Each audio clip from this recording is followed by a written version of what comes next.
Funky Release, yo. I'm signing out, y'all. Peace. Yo, a man tried to hold me back and getting dropped. All right, I want to, good morning. This is Bro Diallo Show, Q4 Radio, AM 1680. Today is September 26th in the year of your Lord, 2019. We have a packed show today, so I'm just going to try to get through this because I've been wanting to share this for like 3 weeks. When I sat on a panel discussion on raising black sons, what's going on? Oh, a panel discussion. Sorry. Oh, I have to say this stuff again because it wasn't hidden. Anyway, this is Q4 Radio, AM 1680, Bro Diallo Show, broadcasting straight out of the sanctuary of hypocrisy, that is the city of Chirac, state of Illinois, AM 1680, iTunes app, iTunes Radio, Q4.org, YouTube at Diallo Kenyatta. I'm all over the place, live and direct. I started off this morning playing Love Me or Leave Me Alone, which is a classic track for old school hip-hop heads, where Lord Jamal said he ain't down for a honey who don't want to submit, always throwing a fit, want to talk a lot of ish. But then I juxtapose that against Heather B. Don't Hold Us Back. Some men will do their best to hold you back, especially when you're headed down the right track. It's not that they don't love you or want to see you fail, but what's stronger than love is the ego of a male. So I played two tracks that came out at the same time, whereas Heather B's Don't Hold Us Back, which could be considered in many ways a black woman's rally call, didn't do very well. It was not a popular song, I have to say, when it came out. And I think that song deserves more circulation, even though it's old school hip hop. I think Heather B put a lot into that. It's a biographical track. And I think it's very apropos for today's era and many of today's discussions. So, Don't Hold Us Back by Heather B. You should check that track out. And see just how accurate, how well it hits. But everybody knew Love Me or Leave Me Alone. Even today, that track showed up in movies and throughout hip hop culture, and still has. You find some brother in his 40s, he's gonna know that song. You gotta love me or leave me alone. It's a lot of catchy lines in that. So. But I played the radio edit, but if you hear the unedited version, it's even better. So I think those are two good songs from two spectrums, two opposing spectrums emerging out of the same community in the same era. So I think that set us off pretty good and got us going. I'm going to jump right into the topic because I know this is something I really, really want to talk about. And I want to also share this pretty extended presentation that I had the great fortune of being a part of with Dr. Obari Cartman and some other scholars, some I didn't know and some I've known and worked with for my time here, the entire time I've been in Chicago. But anyway, Fantasia came out. I don't know when she said this because I heard it secondhand and third hand and fourth hand. But Fantasia went on the Breakfast Club and stated that the reason black women are single is because black women don't submit. And that kind of angered me. And it's not so much the submission part where everyone got up in arms, where she said that black women need to fall back in relationships, that black women need to submit, and the reason that she is now in a fruitful relationship, that she is now in a loving, mutually supportive marriage, is because she finally learned to submit. And many of her problems in her past relationships were rooted in her inability or unwillingness to submit, even though she understood, she had been trained and taught well, that submission was most definitely her role and her obligation, that she denied it. But once she learned that, hey, let go and let God, or let go and let your man, I suppose. And of course, this caused a great backlash and even more so than a backlash, she was applauded. People lined up on various sides of this issue. And I don't listen to the Breakfast Club and I don't listen to Fantasia, but I do listen to the people. So even though some idiotic people are saying idiotic things on idiotic platforms, it doesn't matter to me. But when it is something that really impacts the community, that gets such a response, because people go on the Breakfast Club and say things all the time, all day, every day, but it's getting more and more rare that such a discussion will provoke a larger, more in-depth discussion in the community. So today's show is entitled Submission. Is it woman's duty or man's delusion? And I'm pretty sure if you listen to the Bro Diallo show, I'm not going to keep you in suspense. I'll go ahead and tell you, it's not the woman's duty. It is absolutely a man's delusion. But unfortunately, it's also women's delusion. Many women have the same delusion as uh, men in terms of this concept of submission. So since we've already reached the conclusion, I'm going to discuss some things that brought us to the conclusion. But again, that whole submission talk was not even the biggest tragedy to me. That is not the most outrageous thing that Fantasia said. Because I know some of y'all freaky deaky. Some of y'all are really into that. Y'all like to, go beyond the whips and the handcuffs. Some people really get off on structuring their whole relationship around these imaginary authoritarian sub-dom roles. But y'all don't want to call it a sexual kink. You want to act like it's some dutiful things, and even pretending that your kink is a dutiful, righteous, God-sanctioned thing. Some of y'all really get off on that, on having an authoritarian in your life. Some of you really believe that it is erotic or godly, or you have all these weird concepts that you want to have lived out in your life. But that's good for you.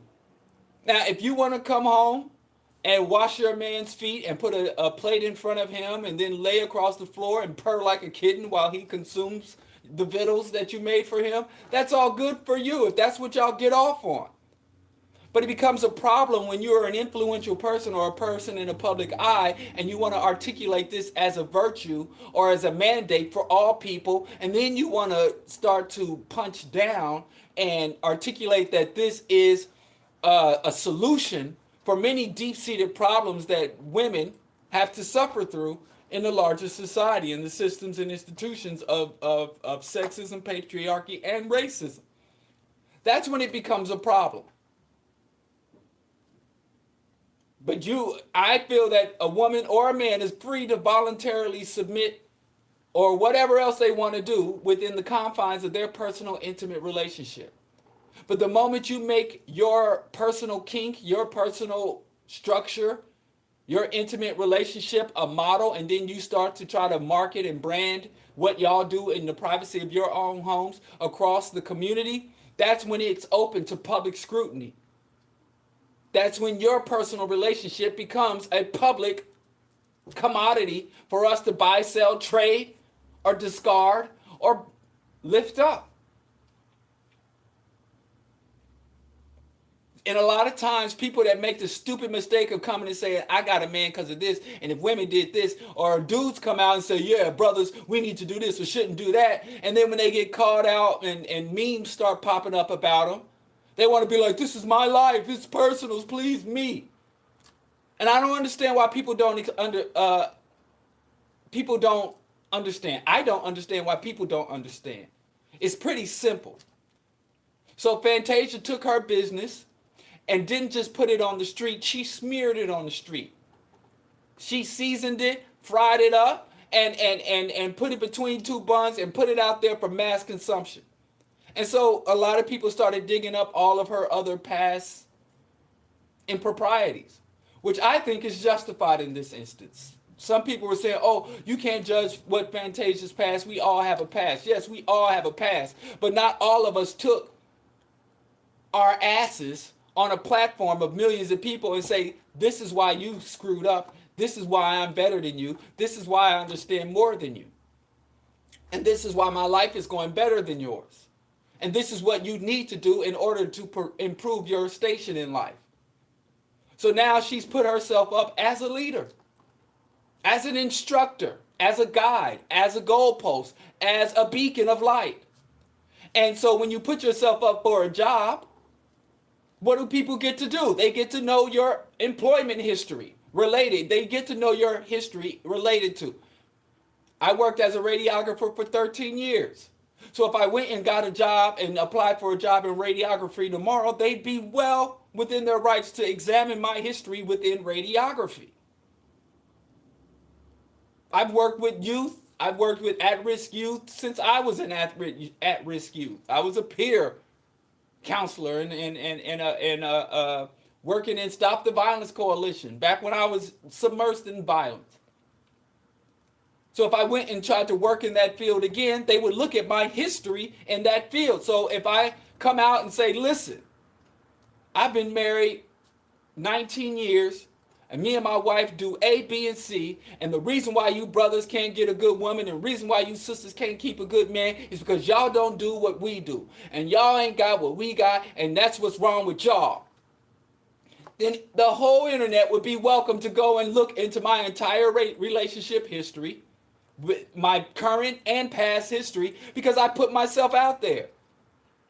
But I don't do that. But I come on here and say, hey, ideologically, politically, culturally, historically, I put myself out there and say, this is what's right, this is what's wrong, this is what we should do, and this is what we should don't not do. So anybody that wants to go and look up my political, organizational, ideological pedigree would be welcome to.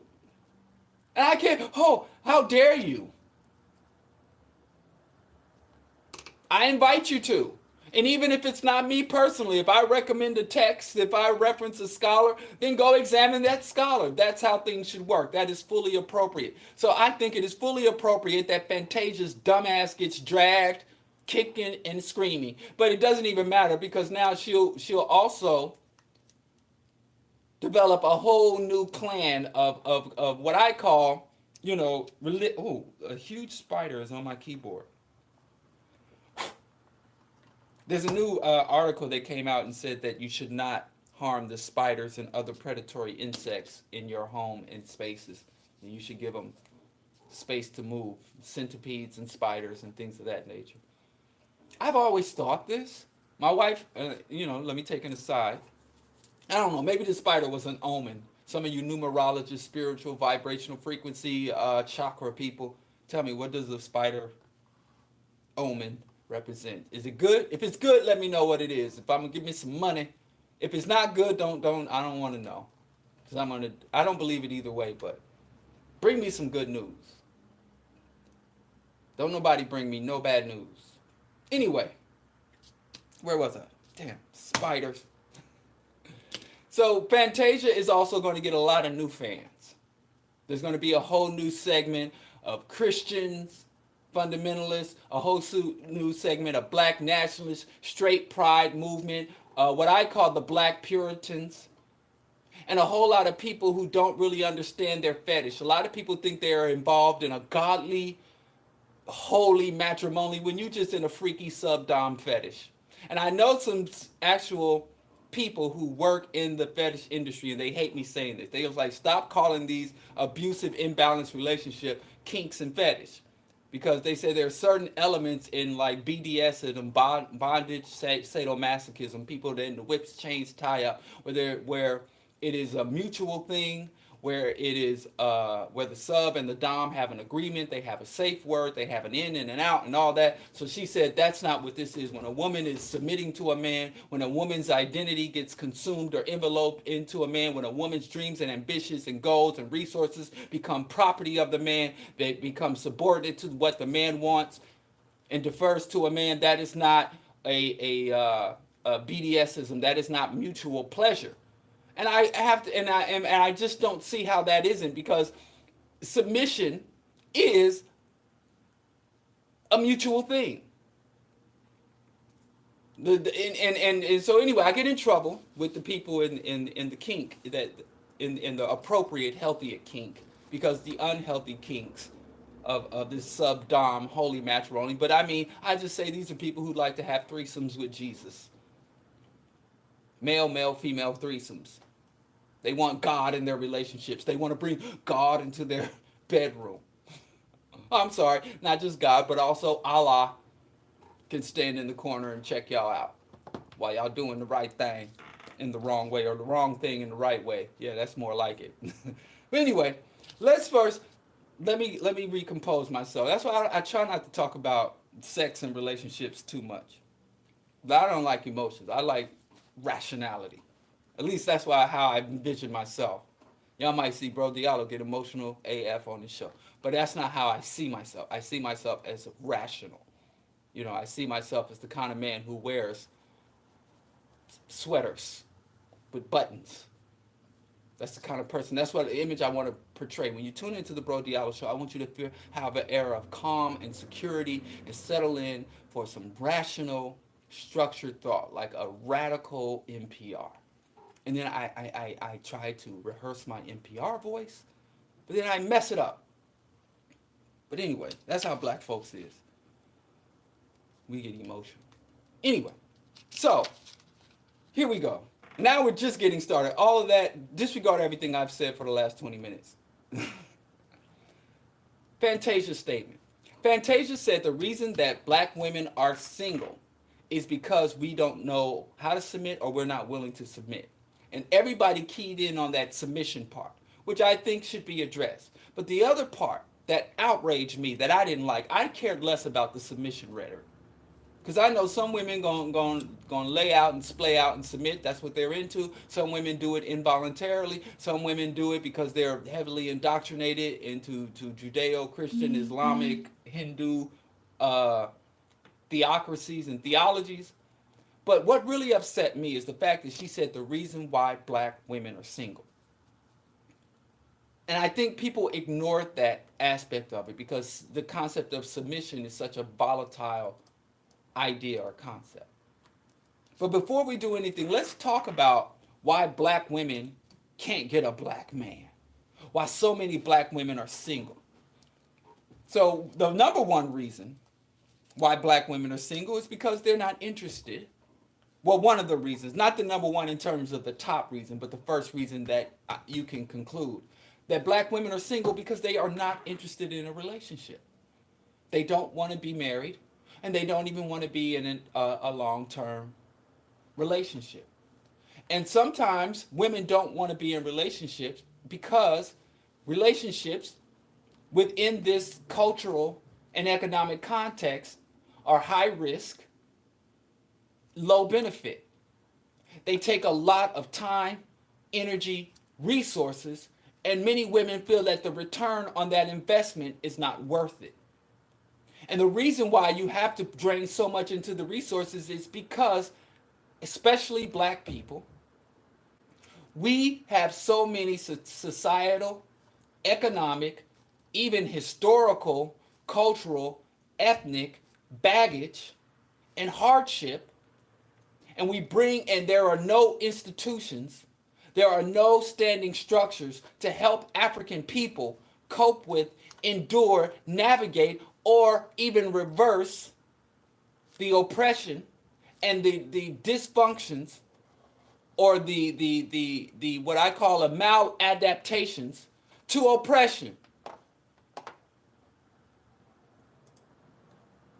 And so some people have to opt out of having relationships because they don't want to opt into. A lot of times when two black people together, then you don't really find a sanctuary or a relief from oppression. What you find in a relationship is a doubling up or an intensification of all the maladaptations that African people have. And I've been the product of maladaptive parents, oppressed black people who are still in the throngs of genocide, addiction, emotional, sexual, psychosocial problems. And it is impossible for oppressed people to have fruitful relationships. Hell, it's impossible for the oppressor to have. So, love, relationships, sex, marriage is tumultuous and can be very much a minefield. And due to deindustrialization, the restructuring of the economy, the women's rights movement, and the feminist struggle, women have more options now. And when people have more options, guess what happens? They exercise those options.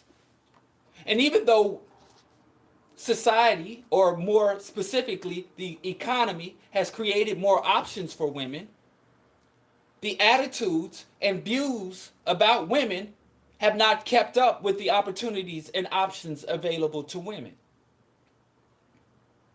So even though we have this old view of women being the mother, the nurturer, the birther, even though we still have those old attitudes about a woman's roles and gender roles and a woman's obligation to be the incubator, the breeding sow of society,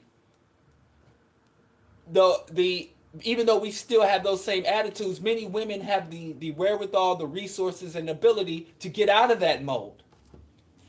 But she still has to deal with the societal stigma of not fulfilling that role.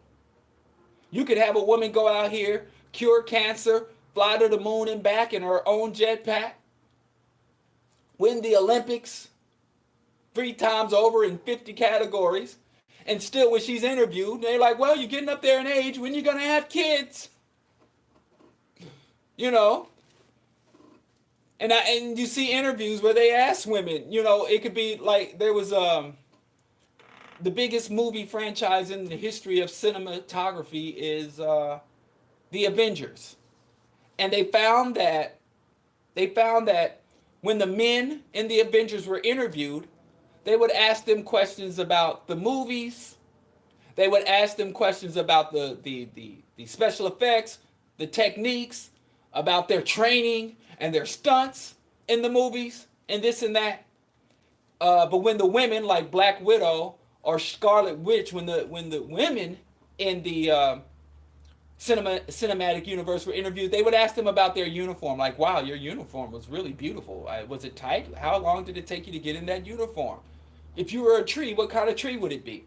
And one time, Scarlett Johansson called it out. She was having an interview sitting right next to the actor that played, what's his name? Hawkeye. And they were asking Hawkeye questions that were relevant. Like, oh, you're such a manly. How you got in shape for the movie? What techniques did you actually learn to use a bow? Blah, blah, blah. And then they went to Scarlett Johansson and was like, whoa, that tight leather suit. That was fly. And she was like, do you have a question for me? That was a comment about my uniform. And so even when women break out of the molds and the standards, societal's expectations are the same, which is weird, which is the same thing they did to black people as a whole. They were like, black people, you're free, but you're still a slave. We still want you to do all your slave duties, but you're free. Yes, you can go and be president, but we're still going to hang you from a tree, call you a monkey and a coon, and ask for your birth certificate. You can be president of America, and we still say you're not even a citizen of America.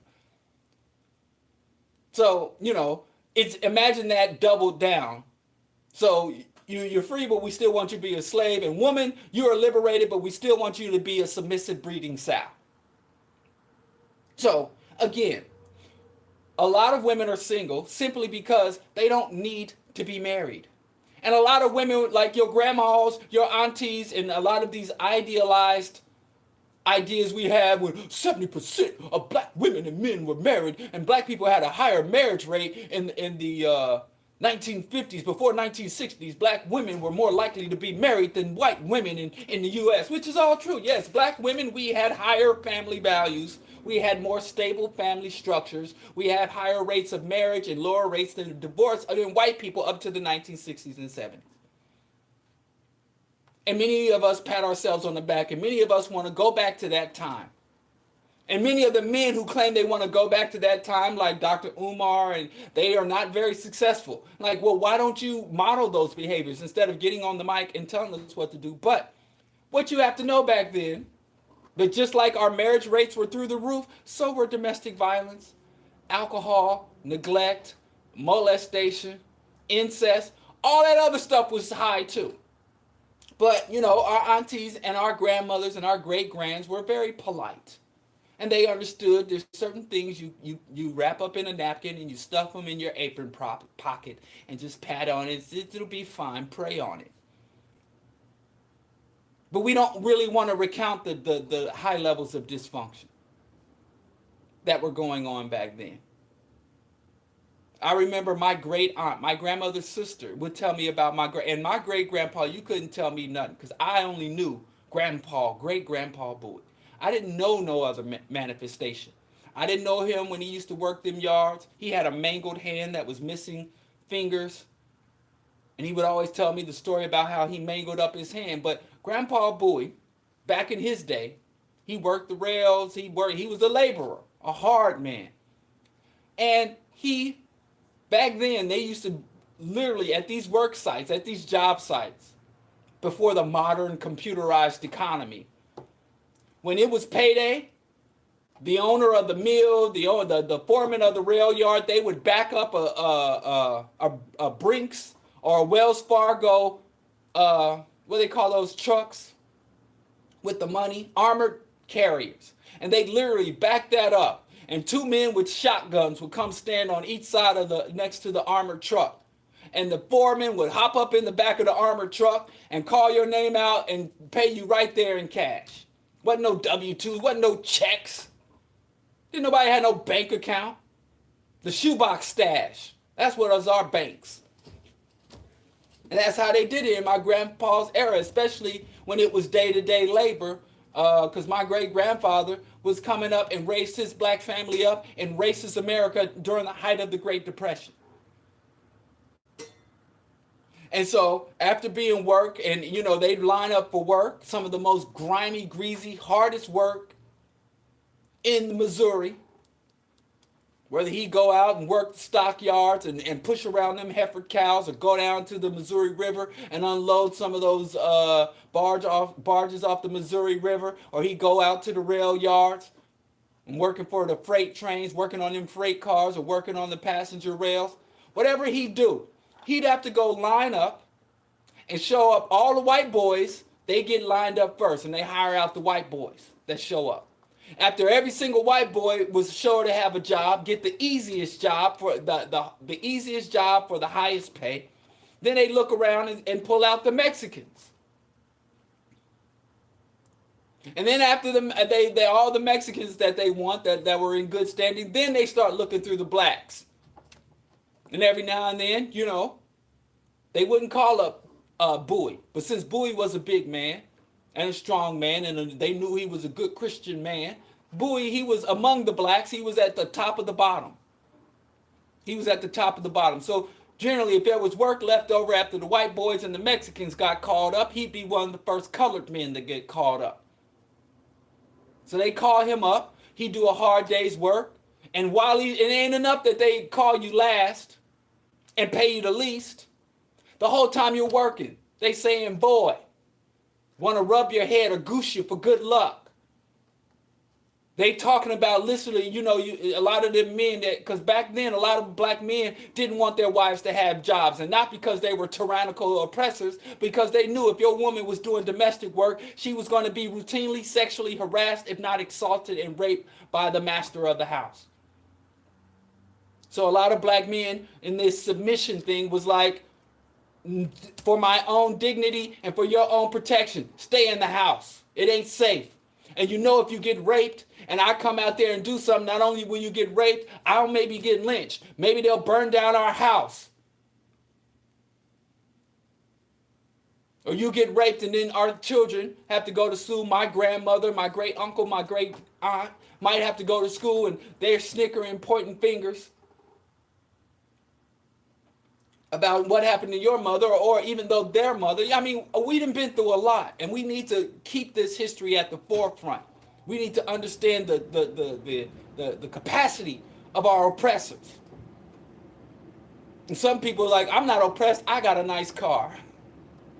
Anyway, so Grandpa would go through all this, and when finally the armored truck would pull up, and the two men with shotguns would stand on each side of the door.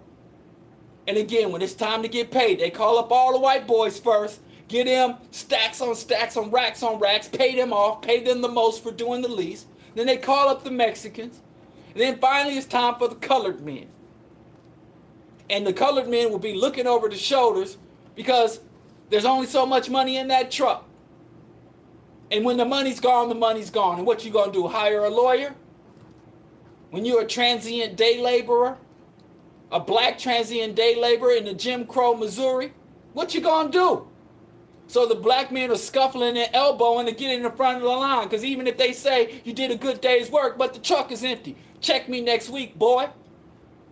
So when a black man, my great-grandfather and countless black men across, and Missouri was a little bit more progressive. This was the Midwest. This wasn't the antebellum South. Just imagine how it was in the deep South if this is what the kind of mess they were pulling in the Midwest in the 30s and 40s. So anyway, Grandpa Bowie would work a whole week and deal with this. So on his way home, he's going to stop and have him a little drink and a smoke and listen to some jazz. And it might be a dice game going on. And I don't feel like a man. I don't feel like a provider or earner. I feel like a tool. So he'll shoot some dice. He'll drink some whiskey. He'll sit at the bar and listen to the cabaret, listen to the jazz man. And then he want to be seen as somebody, so he might want to buy something for his friend, throw a little money in the jar, tip the dancers, tip the piano man before he heads home. And my great-grandmother Bowie used to stand on payday. She would have these big heavy locks she put on the door. And Grandpa Bowie couldn't come home and cross that threshold. Could not come home and cross that threshold until he held up the money. And she confirmed, because they had 3 little kids. This is the height of the Great Depression. And my grandmother, great-grandmother, my grandmother, my great uncle, and my great aunt would sit at the top of these stairs. I've been in that house. That house is still in our family right now, Bowie House. And the stairs would wind down. And they sit at the top of the stairs and they look through the railing and they'd hold on to the railing like jail bars. And they hated payday. Payday used to be the day you celebrate, woo, get this money. And they knew Grandpa was coming home a little tipsy. And they just hope he didn't lose money in the dice game, or they hope he didn't try to show out too much and put a little bit too much money in the jar, or treat too many of his friends to a little sippy sip, and that he brought enough money so that they can scrape and scooch by for the next week. So that they didn't have to starve. They didn't have to eat bacon grease. Or Grandpa Bowie didn't have to go in the woods and hunt a possum or a raccoon or some squirrels to get them to fight off hunger. And so she'd stand, and she used to call him Sonny. His name was Sonics. He had a Native American name because he was raised on a red, but that's a whole nother thing. She was like, Sonny, what you got, Sonny? And Sonny would have to hold up the money in the window. And some days he'd be like, open this damn door. Open this damn door. And she'd be like, I ain't opening this door. And he'd be trying to force and jimmy the door. And she not opening the door. She got 3 little kids. She lives in segregated Jim Crow, Missouri. Ain't opportunities, ain't no respect, ain't no safety or security anywhere. And at least, damn it, bring home the money so we can feed these damn kids and keep a roof over our damn head. And so, some days, he went a little too far with his self-medication and his self-guided therapy. And there would be big fights. My aunt told me there'd be these big fights at the door. And they would bang out at the door. Because she would count that money and it's like, you're not coming in through this threshold unless you done brought home the money for these children. And sometimes my aunt told me she'd run down them stairs and they'd hold one leg, Grandpa Bowie one leg, and Uncle Gina hold the other leg, and my grandmother, who was the oldest, would get him from around the back, and Bowie would be going through his pockets. It would be utter chaos. And back then, you didn't get divorced, you dealt with it. And that was considered minor. In fact, when my family would talk about those days, when Grandpa and Grandma Bowie would reflect, because when I met Grandpa Bowie, he didn't smoke, he didn't drink, he read his Bible, he was an elder and a deacon in the church. He was the most upright, moral, stringent man I ever seen in my life. And then I look, when they tell these stories, when we'd have family gatherings, they tell these stories, and I'm like, I don't see it. I look Grandpa Bowie up and down. And he had two big cowlicks and his gray mane and his dark, reddish, dark skin. And I'm like, Grandpa Bowie smoked, he drank, he shot dice. They even had dice back. Somebody had invented dice back then. But I'm pretty sure in this modern era, Grandma Bowie wouldn't have to deal with that. It's like with my wife, when my money would direct deposit, she'd get my money before I got it. If they had that direct deposit and joint account. So all I'm saying is and again, my family would sit around and laugh about these stories. But I know it was a lot more insidious. And Grandma and Grandpa Bowie raised up, by capitalist standards, very successful children. That my grandmother, she was a little hood. That's how I came. I was hood. My grandmother, she was a little hood. But my uncle and my great aunt and my great uncle went on to be in the Negro history books, doing Negro first. The first this and the first. I ain't going to get too heavy into their business because I don't want them calling me. But my great uncle's dead. And rest in peace, Grandma and Grandpa Bowie. But they were a pillar. But yes, it was a great black family. But I'm telling you, I don't know what this is. But I'm telling you, black women don't have to deal with that now if they don't want to. And a lot of black men are mad because black women cannot be coerced or through compromise or desperation to be in those relationships. And I don't bother. I find myself, I'll never ask no black woman, so when you having a baby, when you getting married, why are you single? I mean, what kind of question is that? But anyway, I think I went a little too far on that. But let's talk about the other reason that Fantasia didn't identify why black women are single, that have nothing to do with black women's unwillingness to submit. Richard, there is a man, sorry about that, Rich. Ralph Richard Banks wrote a book, Is Marriage for White People? How the African American marriage decline affects everyone. So he's also like Fantasia, very concerned about black women's inability to find a man. And he finds that it's got nothing to do with the black woman's inability to submit, and it even has a little to do with black men's unwillingness to be with black women. Of course, we know that the statistic is the black women in the 90th percentile, in the upper 90s, marry black men, and black men who do marry in the upper 80s marry black women. So we do prefer each other in the highest percentage point. And then even the black men who marry outside the race. Only 3/5 of black men married outside the race are married to, or was it 2/5? 2 or 3/5? I don't know. I just looked at the statistics last night. I should have wrote it down. But I thought, I remember this because I remembered. I think it's 3/5 of black men who marry outside the race are married technically to women who would be identified as white. And many of the non-black women they're married to are still black, just not black. Afro-Latinos. But they call them Latinos instead of black people. But we know many of them black people are black people. A lot of brothers married to Brazilian and Dominicans, women who don't identify themselves as black are blacker than black. They EYE and they DNA will tell you. But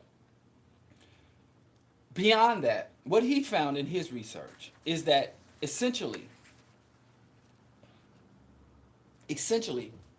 black men are obliterated.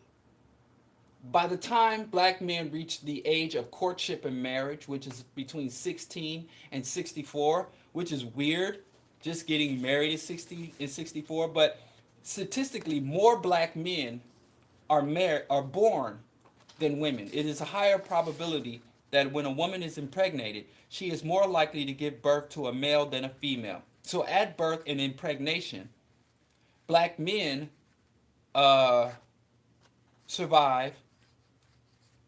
Survival rate is much lower, and black boys and black children's survival rate is much lower than females. So even though there are more black males or males in general born, more black women survive, and as they survive, they go on to be more viable partners. They have the psycho emotional and the economic and social standing to reproduce. And so, because of black male mortality rate, on average, there are about 87 viable black partners for every 100 black women nationally. But in some places, you can go, such as certain cities in certain regions in America, the numbers adjust. Such as, for some reason, in Sacramento, California, well, let me tell you the white statistic. Statistically, for every viable white woman, for every 100 viable white woman, and there's different, like I said, psycho, emotional, social, economic markers, check boxes you have to check in order to be deemed viable to be in a relationship, to be marriage material or even courtship material. For white women, for every 100 white women who are in a viable, fertile, receptive stage to be married, there are 97 white men available. For every 100 black women, there is less than 85 to 87 black men. So, and that's men available that haven't died. So but as I was saying, in a place like Sacramento, California, the number is much high. Employed, eligible, emotionally, socially, and when I say socially, if you are incarcerated or you've been convicted of a felony and things of that nature, you could more likely to not be deemed ineligible or incapable of being in a viable relationship or a viable partner for a viable woman. They say that mass incarceration was is marked and is parallel with the delusion or erosion of stable black families and eligible black partners. More than 1 in 10 black men in their 20s or early 30s are currently incarcerated, and some experts estimate that as many as 1 in 4 black men will spend time behind bars. And when you spend time behind bars, you are marked for life. I don't care if you got a 1-year sentence, that is a lifetime disruption. You can't get school funding, you can't get, but we all know, I mean, everybody's read The New Jim Crow, right? By Michelle Alexander. She lays it all out. That if you are incarcerated and you commit a felony, you literally are reverted to the status of Jim Crow, where the society, individuals, and institutions can legally discriminate against you.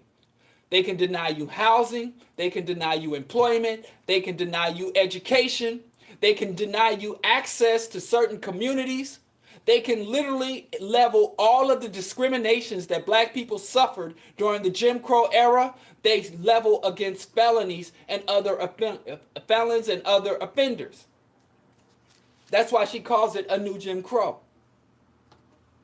And we already know that white people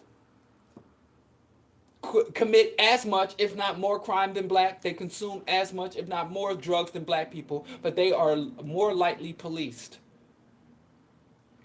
I've always seen with my own eyes that white people commit way more crimes. I worked in a trauma center in Missouri that serviced a large rural white area. And white people are still doing moonshine. White people are even doing crimes they don't even have to do. You can go in the damn liquor store and buy whatever drinks you want, but they still in the Missouri mountains and the Ozarks doing moonshining. White people doing obsolete horse theft, literally cattle and horse theft, claim jumping. White people do so much damn crime. They do ancient crime, you know, but they don't get policed. And even when they get caught doing such crimes, they get off. They get off.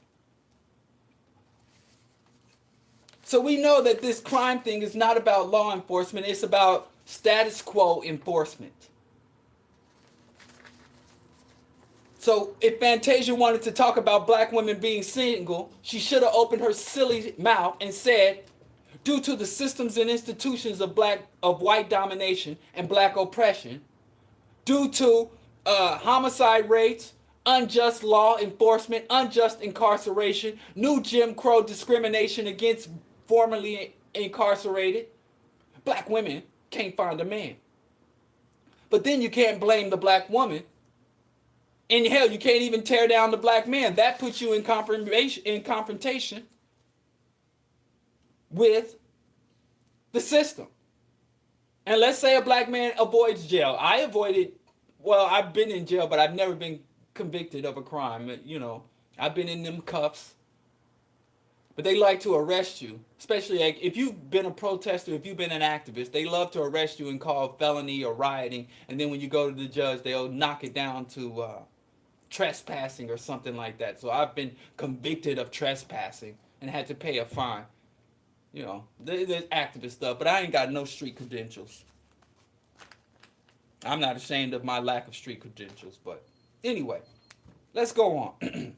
Richard said, black men without college education, like less educated men of all race, confront an employment landscape in which the well-paying, labor-intensive jobs on which their earlier generations of men relied have either been eliminated by technology or moved overseas. So not only is the black man incarcerated, the black man is also jobs that black men were relegated to for decades, for generations, the rail yards, the shipyards, the steel mills, agricultural jobs, all those keloid, crusty hand jobs, dirty fingernail jobs were eliminated. The harsh truth is that black women have moved ahead. Black men have fallen behind. Each year, nearly twice as many black women as men graduate college. Black women have surpassed their male counterparts even in the lucrative and typically male-dominated fields like computer science. Twice as many black women as men go to graduate school and law and medicine. The gender gap is approaching 2-to-1 as well.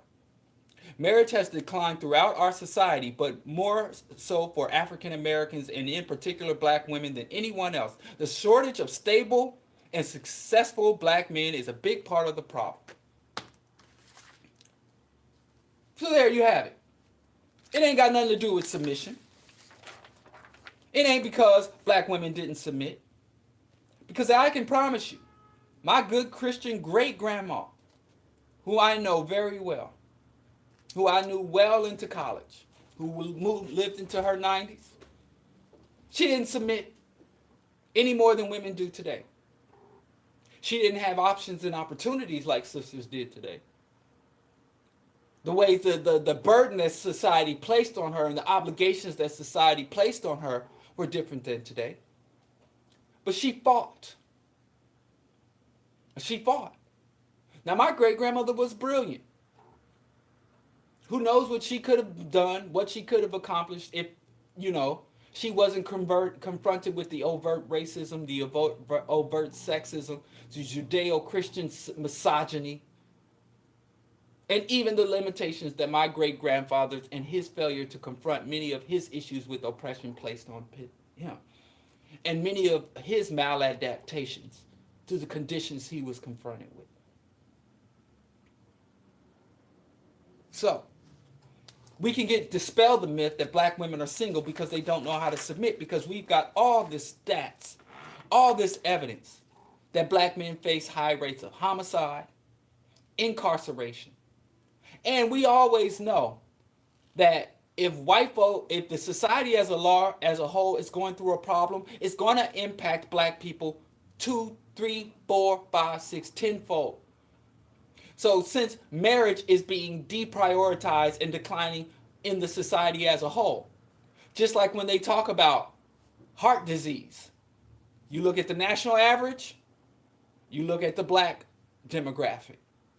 Homicides, you look at the national average, you look at the black. Poverty, unemployment, look at the national average. But because we are oppressed, but we don't like to acknowledge our oppression because we have Oprahs and Jay-Z's running around, and we like to pretend like, or even Obamas, and we like to pretend that those individuals are evidence that we have reached the promised land. But we have not reached the promised land because the promised land does not exist. And we're still falling for the old tropes. We don't understand that at the height of slavery, the slave master would walk and stroll his grounds and see a dutiful, obedient Negro and call that Negro up and give him a nice suit that was a castaway, one of his old suits and one of his old top hats, and say, you're going to be the model Negro. You're going to be evidence of what good behavior and submission will get for you. And you go tell those other Negroes that through God and hard work, they can too one day get one of my cast-off suits and one of my old top hats and sleep in a cot in my basement instead of out here in these leaky shacks. They've been doing that. They've been propping up sellouts to be role models for us for centuries, and we still falling for it. And so when I say let's burn this plantation down, Jasper, you just hating on Jasper because he got that nice suit and that old worn down top hat. And when Massa has a dinner party, he gets to go inside and play the fiddle and eat the leftovers. He has a seat at the table. And when he's at that table with Massa, maybe he's telling Massa, instead of 50 lashes, how about you count it down and bring it down to 25 lashes? Let's do some reform. So he do good for us. I mean, this ain't nothing new.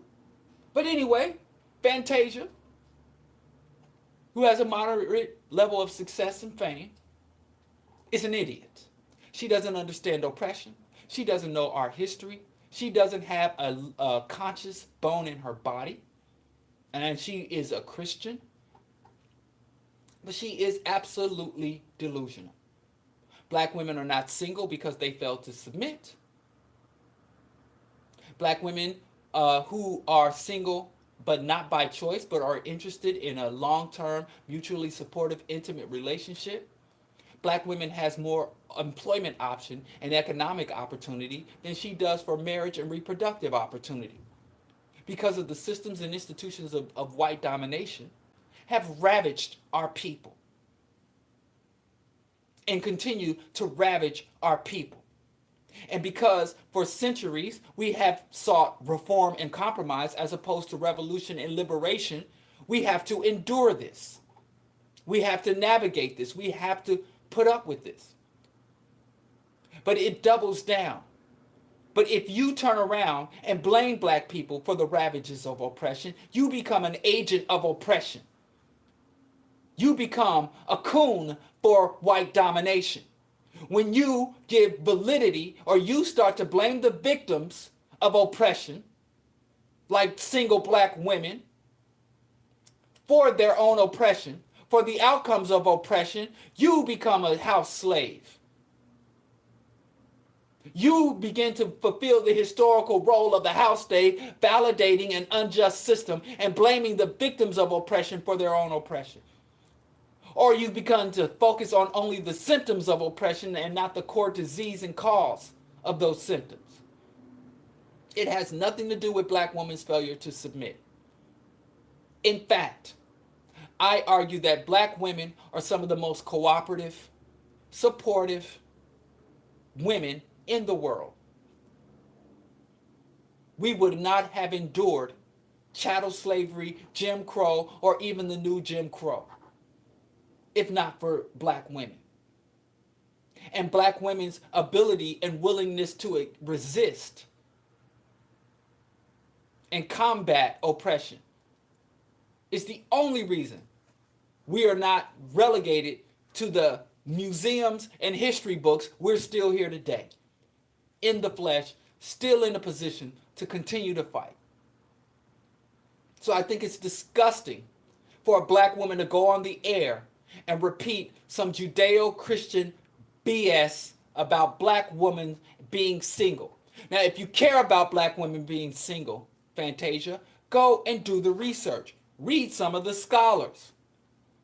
Say, why are there so many black women unable to find a man? That want a man but can't find a man. Where are black men? Why are black men the way they are? Why, when I could even see a black man, it's not a black man that has the stability, has the emotional or even intellectual maturity to be a stable partner. The black family has not been destroyed. The black family has been deliberately injured, disrupted. And when I say maladaptation, many of us find ways of coping and navigating systems and institutions of oppression. Many of us do this by submitting to the system. Many of us do this by denial. I ain't oppressed. You can get what you want. Y'all just making excuses. And those are what I call maladaptations. They will help you navigate the oppression. They will help you get through the oppression, but they will do nothing to stop the oppression, to end the oppression. So as you do, like Fantasia, you finally find you a man, and you're able to reproduce, and then you pass on those maladaptive practices. You got to compete. You got to get yours. Do you. Don't blah, blah, blah. And then you pass on that maladaptation. When I say maladaptation, which means an improper adaptation, these are the things that black people have developed, practices, thought processes, the resources that we have gathered in order to navigate and endure, and for some of us, even achieve and thrive under oppression. The only appropriate adaptation one can have to oppression is take a series of actions to subvert systems of oppression. And then you pass on those series of actions and ideologies that help you to fight against and subvert and counter oppression. So where did this idea that women should submit? So we already know there is no rational reason for a woman to submit to a man in a relationship or on a societal level. It does not make any sense. There is no scientific biological supports for this. And yes, men are physically stronger than women. Men are physically stronger than women. But we understand that physical strength is not the basis or the rationale for dominance or rulership. Because men are stronger than women by and large. This is not anything any rational person would dispute. But we know amongst men, if you eliminate, so men are stronger than women, so men should rule. And if that is your rationale, then how come when we line up as the ruler men, how come we don't say the stronger men should rule over the weaker men? If physical strength is the basis or the rationale for rulership, submission, and dominance. There are a lot of cats that are stronger than me, and there are some cats that I'm stronger than. But when you just get men together, you look at Donald Trump. I think I could kick Donald Trump's ass. Should I go up to the president? Hey, I'm stronger than you, Trump. I should be president. We don't elect. So it's not even, men don't even hold to that. Look at a lot of these geeky, nerdy, frail men. Bezos. I could kick Bezos' ass, I think. And if I can't whoop Bezos' ass, I know some homies from around the way that can wear his ass out without even trying. Hell, I put my homie King Dita. Y'all see him doing them kung fu? I put my homie King Dita up against any of these billionaires. So we obviously have not structured society around physical strength, because there are a lot of weakly, sickly men who are in very powerful positions of respect.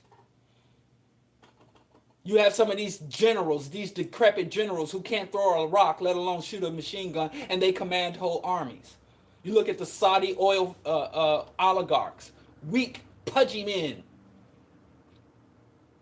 So if we're going to try to put rulership on the basis of strength, but that's not what we do. That is not our principles and value systems. So you cannot rationalize men are stronger than women, therefore men should rule. Because because amongst men we don't have a strength limitations or requirements for rulership. And in fact, throughout history, the weaker men, the monarchs, the kings, the noblemen, the governors, tend to be weaker than the working class men. So obviously, amongst men, it's almost in reverse. Strength is not the explanation. And let me tell you something else about men's strength.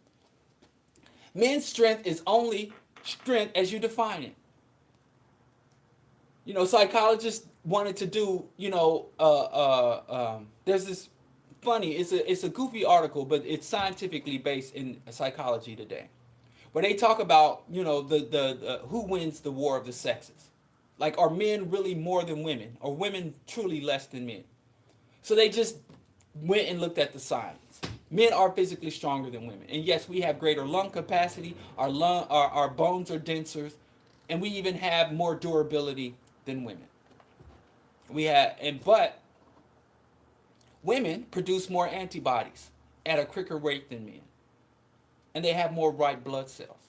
So as the level that men are more immune to injury or able to endure injury and physically stronger than women, physiologically, women are stronger than men. Women endure fewer infections and colds, and they get over them sooner than men do. There's literally this concept called the man flu. Like they always say, when a man gets sick, he breaks down. A woman gets sick and she can tend to the house, tend to the children, go work her job, go get the oil changed on the car, and function. When a man gets sick, he just totally collapses. And this isn't because men are lazy, as women often say. Men literally have weaker immune systems than women and more prone to cold. So physiologically, we're bigger and stronger. Women also have, by average, lower blood pressure, and they suffer less from cardiovascular diseases than men do. So even though we're big and strong, we burn out a lot faster than women do. Everybody knows the life expectancy between men and women. Men are less likely to suffer from depression, anxiety, eating disorders, psychological disorders. A lot of that has to do with, like, men are just not deep thinkers. And this is this is not intellect. This is how you apply intellect. You can have two people that have the same level of intellect, but what they tend to focus on is different. So men suffer less with depression, anxiety disorder, but women are less likely to suffer from alcoholism, antisocial personality disorder, to be psychopath and sociopathic. And even, what they call spectrum disorders such as autism and Tourette's. So even though men don't have a lot of the we call worry ward and psychological disorders, anxiety, depression, we still are. It could be tied to the fact that we will drink, party, snort drugs our way out of it, and we have more cognitive and developmental issues by and large than women.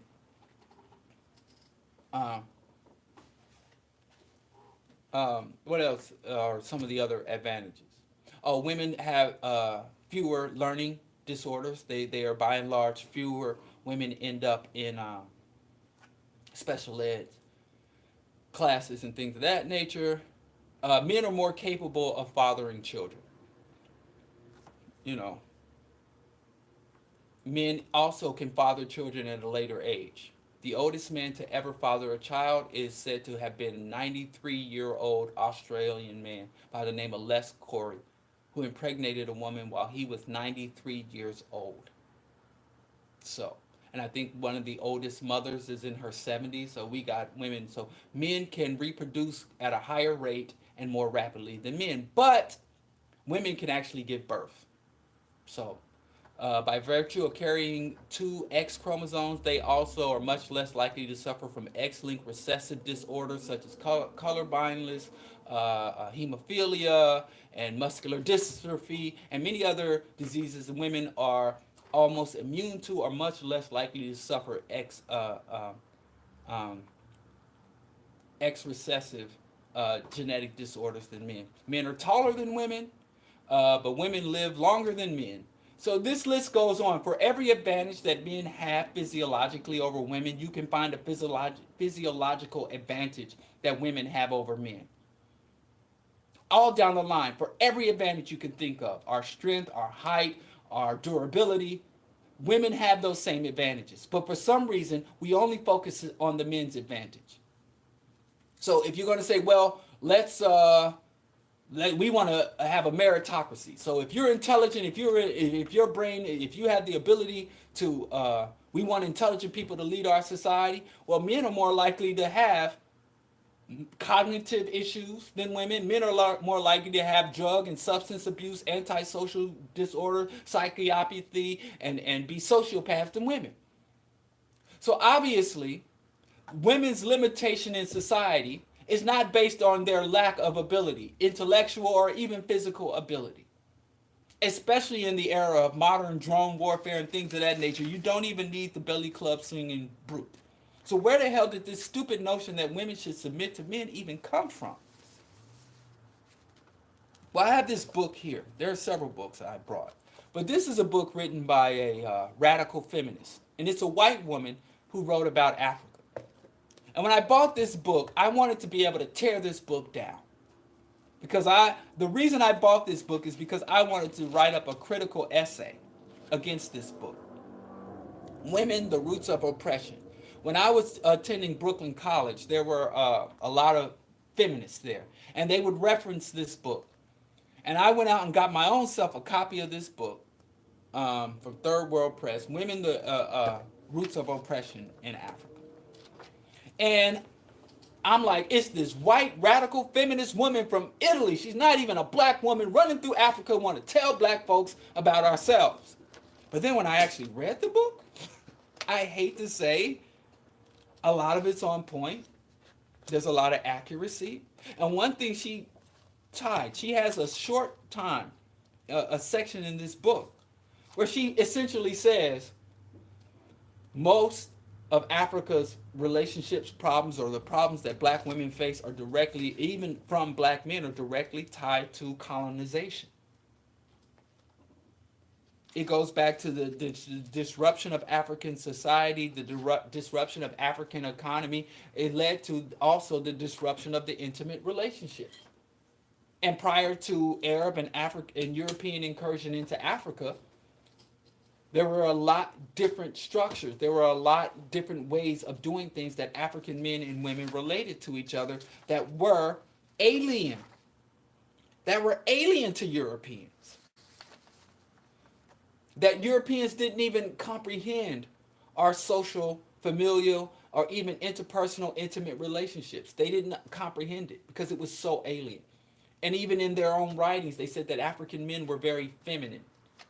That African men had a lot of feminine traits, and that African women had a lot of masculine traits, because they had this high level. In the book, The Iceman's Inheritance, talk about the societies that had high levels of sexual dimorphism, where there were great strict lines between men and women, like clothing that men wear versus women wear, rituals that men participate in versus women, structures and societies and jobs and roles in terms of governance, in terms of educators, in terms of healers.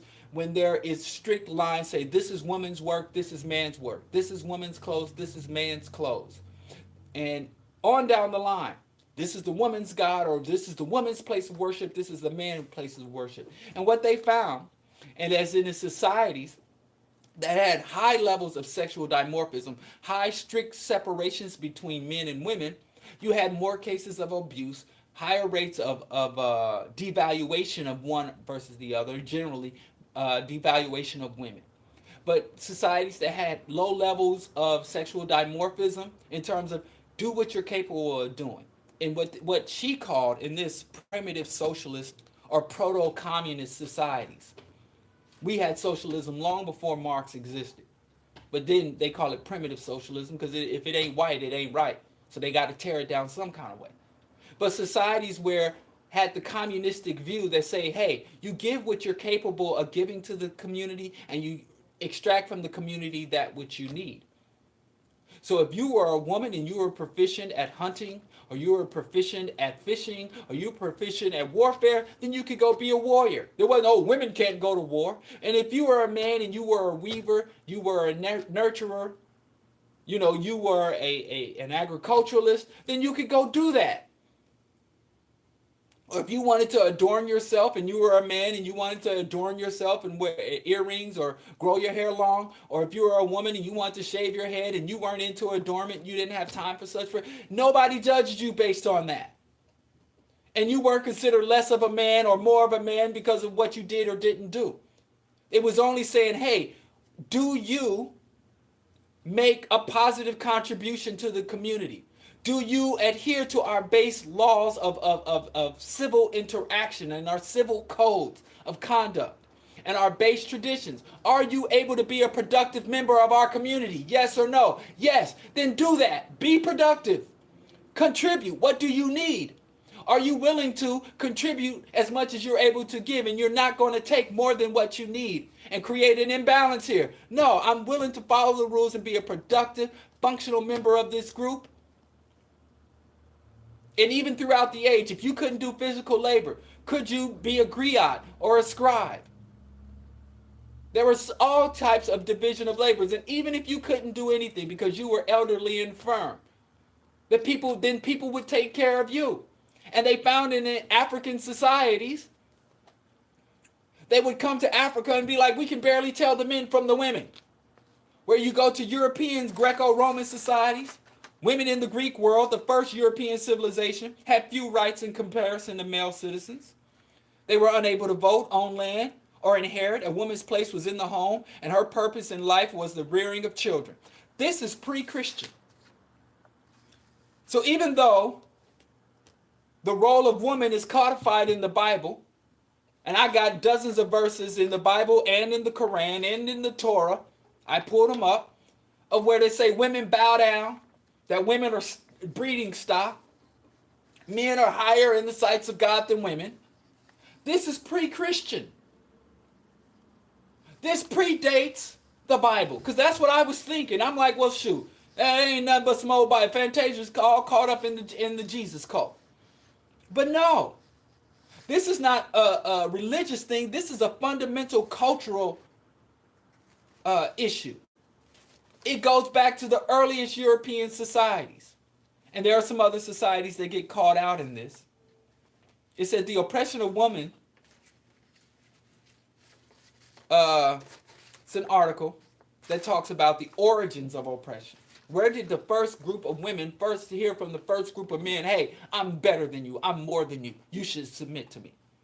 It says the oppression of women did not always exist. In fact, it is a relatively new phenomenon in historical terms. It arose with the division of society into classes and the emergence of class society some 6,000 or so years ago. Prior to that, in a period described as by the American anthropologist Lewis Henry Morgan as primitive communism. Didn't I tell y'all what it was African communism. Primitive was not a bad word until the turn of the century. Primitive simply means primary or first. In fact, it used to be primitive was a term of compliment. Saying, hey, you were the first. You set it off. So if you would say Greeks had a primitive democracy, that was not meant to slight or even say that the Greek democracy was lesser than. It just simply meant first, primary, one, center. But now primitive because white folks went around the world and found out they didn't do anything first. When Europeans in their age of explorations, in their time of Renaissance, when they was like, look, we make boats, we make music, we make all these wonderful things. And then they went to the New World, they came to the North and South America and found that Native Americans, they had pyramids, they had democracy and confederacies.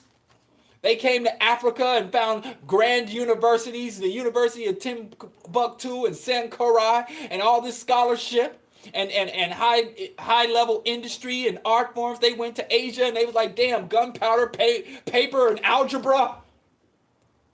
So they was like, damn, we thought we crawled out of the caves and hills and we made our little funky civilization. And then we lost it because of imperialism and violence. We had the Greeks, and then the Greeks collapsed, the Romans, and then the Romans collapsed, and then we had the Dark Ages, went through another 1,500 years, came with the Renaissance, and then we thought we were coming to enlighten the world and found the world was enlightened.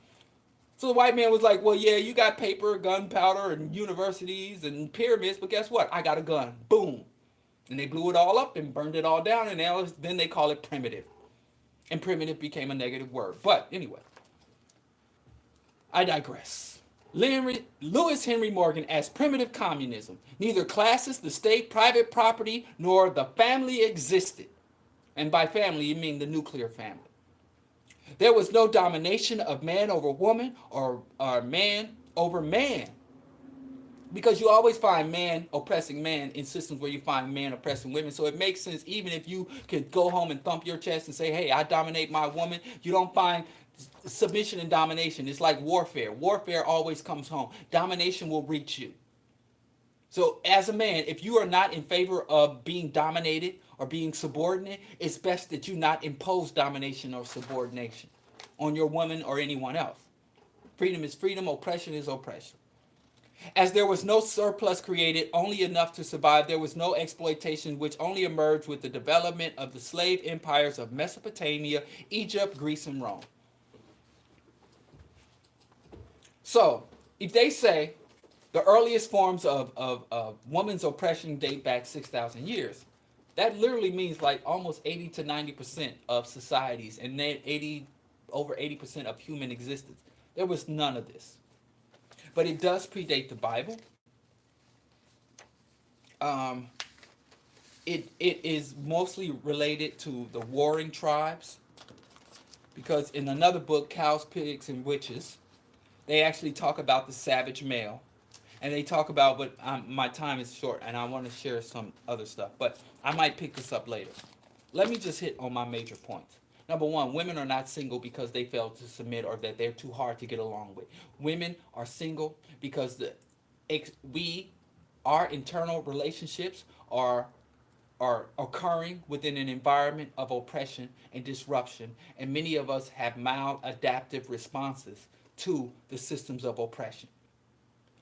Also, there are black men in particular in this patriarchal society where the role of provider, the role of leader is artificially burdened